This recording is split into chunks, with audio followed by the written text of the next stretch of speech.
He's given him out. I was about to say it's a patience game for Bangladesh, and Shingi Masakadze looking for the sweep shot. Umpire Ian Gould has decided that that is going to hit the stumps. Shingi Masakadze is adjudged LBW. In only his second over. New batsman for Zimbabwe, Alton Chikumbura, scored his highest test score in the first innings, 86. And needs a lot of work to get that average up if he's going to be known as a genuine all-rounder. He has the ability. I think we might see him play a little bit different than Shingi Masakadze did. He likes playing his shots. End of the over, good one for Bangladesh. This was the LB just straightening. Mushfiqur didn't give it away by running down the leg side. So LBW given. Zimbabwe won. Like that. That is not good at all. Absolutely awful, that shot. Was nowhere in place to play that shot, and he's just lobbed it to the man catching on the leg side.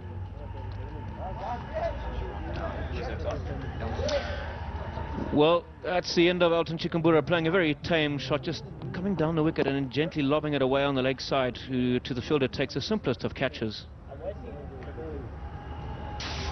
Chikumbura has gone for 2. It's 169 for 6.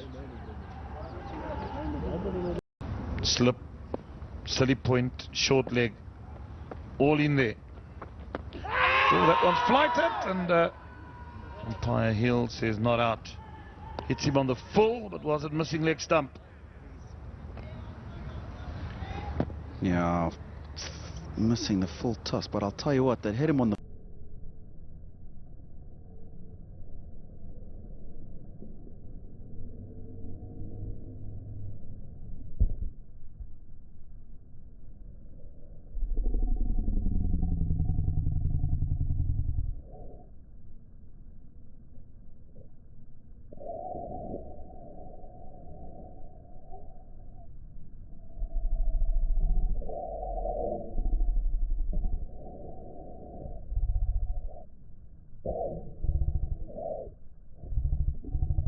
full, and I thought I could see a leg stump there. Just on the stroke of lunch.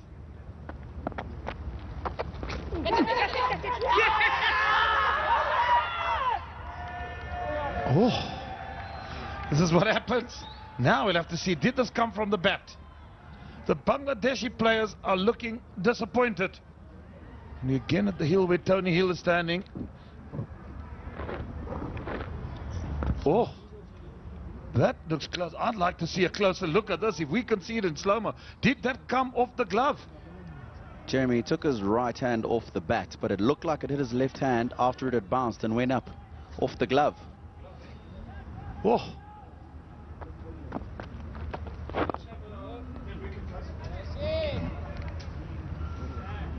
Freeze it for us. We can get it as slow as possible.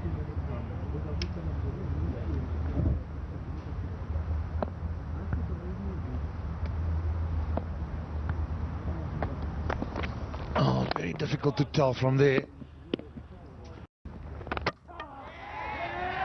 And as I put the mockers on him, the big drive came from Richard Mutumbami. He didn't get across to it. A big inside edge and onto the middle stump, and Zayo Rahman has struck another blow for Bangladesh. They're creeping closer to that victory. Wide half volley, he's not quite across to it, and a big inside edge back onto the middle stump. Delight for the fast bowler. And Richard Mutumbami goes for 12. Zimbabwe 200 for 7.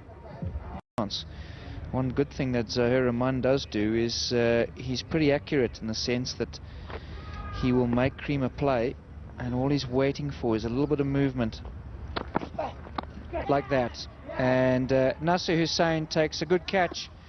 Graham Creamer's on his way. Zimbabwe 8 down and staring down the barrel.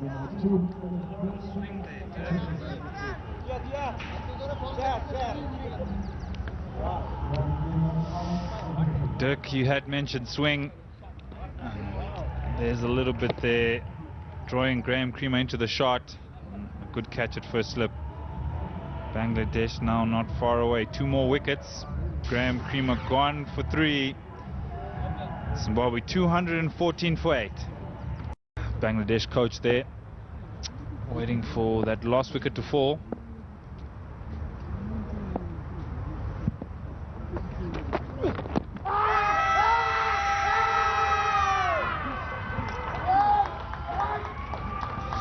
Keegan Met's gone a long way across. Ruby Al-Islam, who surprisingly has got his first wicket for the innings. It looked that he had gone too far across. Ian Gould took a long time to make that decision. The decision is made though. He's gone, and now just need the 1 wicket to win this test match. Yes. I'm not too sure if that was out. Ian Gould giving that one. Looks like it was sliding down the leg side. The leading edge and was caught at cover, but he only bowled 9 overs. Hasn't bowled so far today, but he's on. See if he can pick up the last wicket.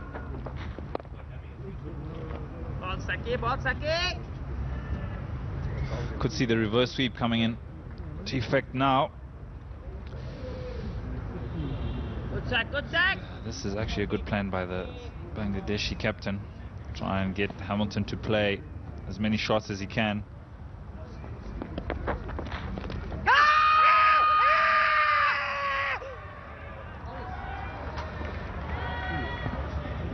Well, trying to work this one out, Ed. It's LBW appeal, which is, I would have thought that if it had flicked the pad, it would have hit the stumps. Surely it was too high.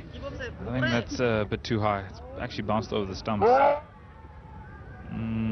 Unless the bounce has actually gone off the pad and then gone over the stumps, but I think that's too high. Very nearly 5 runs, just away from the helmet.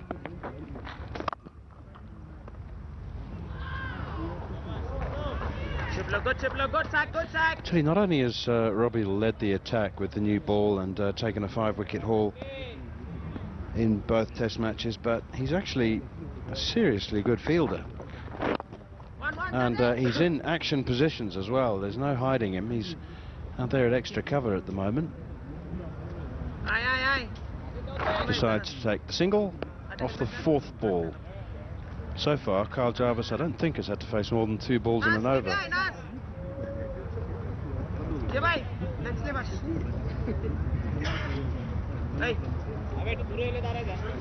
Yep, 21 minutes. 21 minutes at the crease. He's only faced 4 balls. There's a rather different looking field now.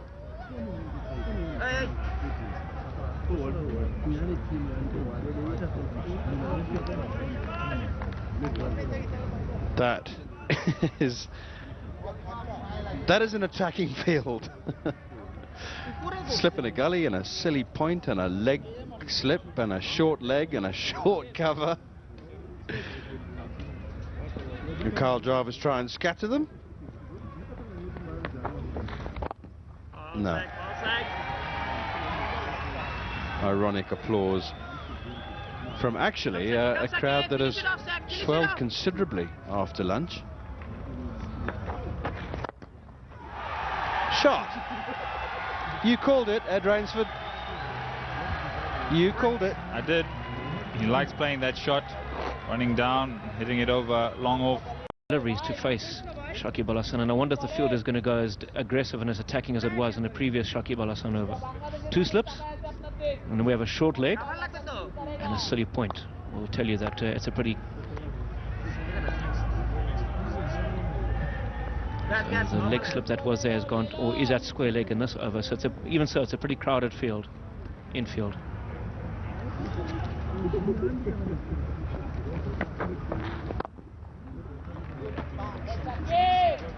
That's nicely played by Kyle Jarvis.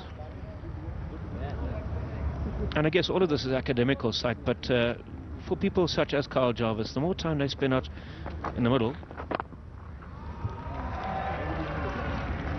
then obviously the confidence begins to grow, doesn't it? And already we've seen one very good shot over cover that went for 4, and then he drove Rahman through the covers just earlier.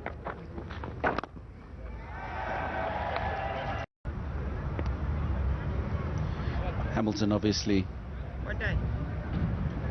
got enough trust in Kyle Jarvis to be able to negotiate the bowlers. At some point you do, you have to. I mean, he's been there for 19 deliveries and an hour, well, 56 minutes, almost an hour. That could be close. Up goes the finger.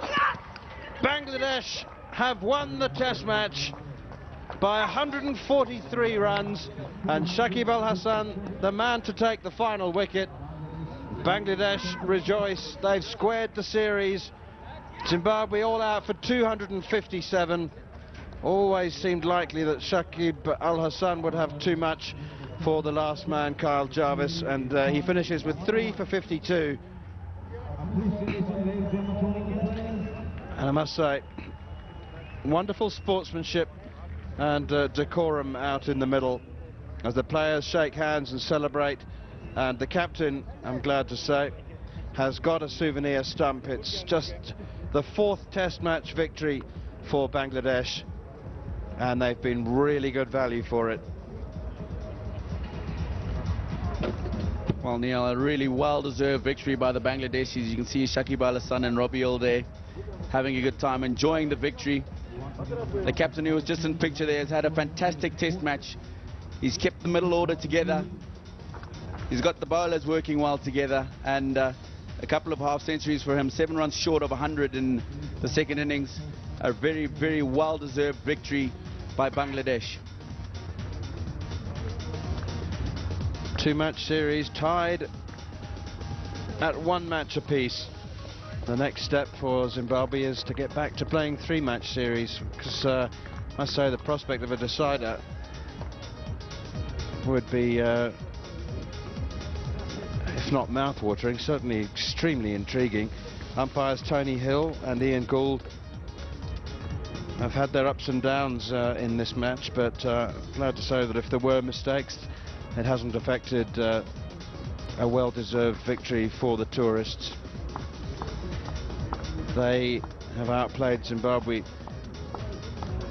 in the same way, perhaps not quite as extensively actually, as Zimbabwe outplayed the tourists in the first test match when they won by 335. This is how it all ended. And you know what, that was pretty close to leg stump, wasn't it? But Ian Gould had the finger up because Shakib has been turning it quite sharply. That one looked like it may actually have skidded on and, well, perhaps maybe just shaved the outside of leg stump, but it doesn't matter, it's academic. Shakib has delighted that man and all of the millions of Bangladesh supporters who were massively disappointed, and understandably, after the first test match. Hamilton Masakadza, I think, has provided a really genuine moment of consolation for the home side by finishing unbeaten on 111, and congratulations all round.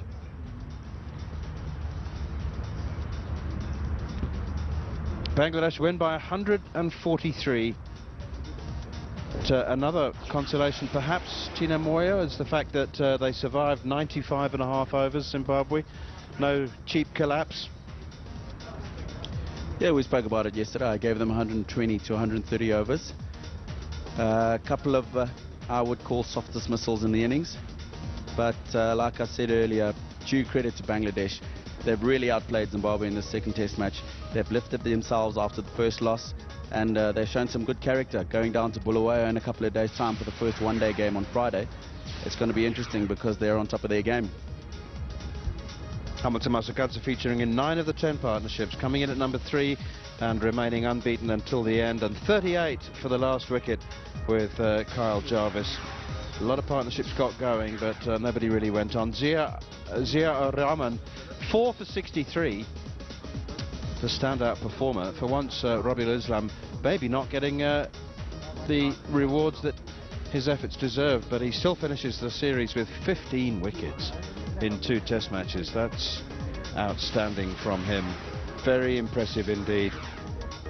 Hamilton Masakadza, the only century maker although Mushfiqur Rahim's 93 was perhaps the result-defining innings from him. Him and Nasser Hussain's unbeaten 67, taking Bangladesh from a precarious 65 for 4 to 291 for 9, at which point they declared, leaving Zimbabwe a target of 401 in 139 overs. They haven't got there.